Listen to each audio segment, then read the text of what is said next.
Mittelalterliches Europa. Auf einem Marktplatz versammelt sich eine Menschenmenge, Kirchenglocken läuten. Hier konnte schon ein falscher Gedanke über Gott zum Tod führen. Blasphemie, die Beleidigung des Heiligen, war über Jahrhunderte hinweg eines der schwersten Verbrechen Europas. Die Inquisition verhandelte offiziell Häresie, die Abweichung von der durch die Autorität definierten rechten Lehre. Doch verhandelt wurde selten Gott selbst, sondern die Deutungshoheit über ihn. Im Jahr 1600 wurde der Philosoph Giordano Bruno in Rom verbrannt. Er hatte behauptet, das Universum sei unendlich und enthalte zahllose Welten, ein Gedanke, der der herrschenden Kosmologie widersprach.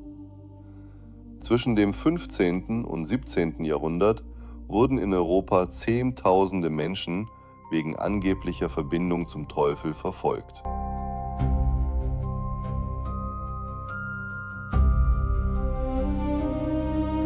Die meisten Opfer waren Frauen, verurteilt meist ohne echte Beweise, nur auf Grundlage von Angst und Gerücht.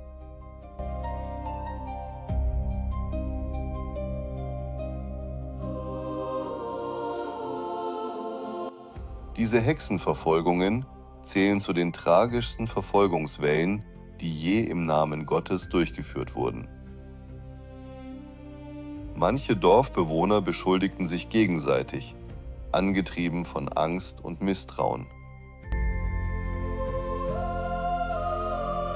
Die Beschuldigte wurde weggeführt, ihr Schicksal war bereits besiegelt.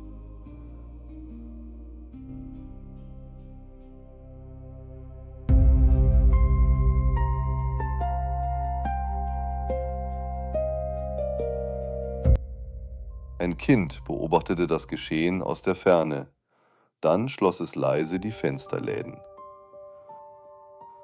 Heute gilt Blasphemie in Dutzenden Ländern weiterhin als Straftat.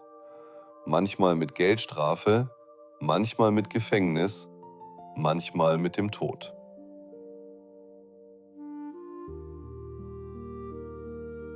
Die Geschichte wiederholt sich vielleicht nicht, aber manchmal reimt sie sich. Verhandelt wurde nie Gott selbst. Verhandelt wurde, wer in seinem Namen sprechen durfte.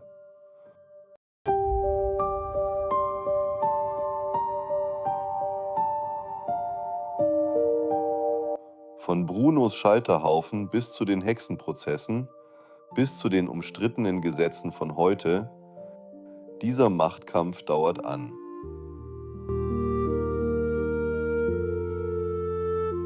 Er zeigt sich heute nicht mehr auf Scheiterhaufen, sondern in Gesetzestexten und Gerichtsurteilen.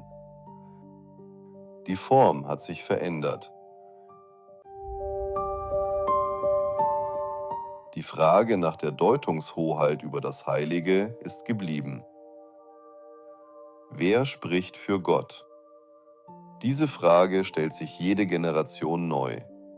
Von Athen bis Berdichev, von Rom bis in die Gegenwart. Immer wieder war es derselbe Kampf. Die Kontrolle über das, was als heilig gilt. Und dieser Kampf ist noch lange nicht vorbei.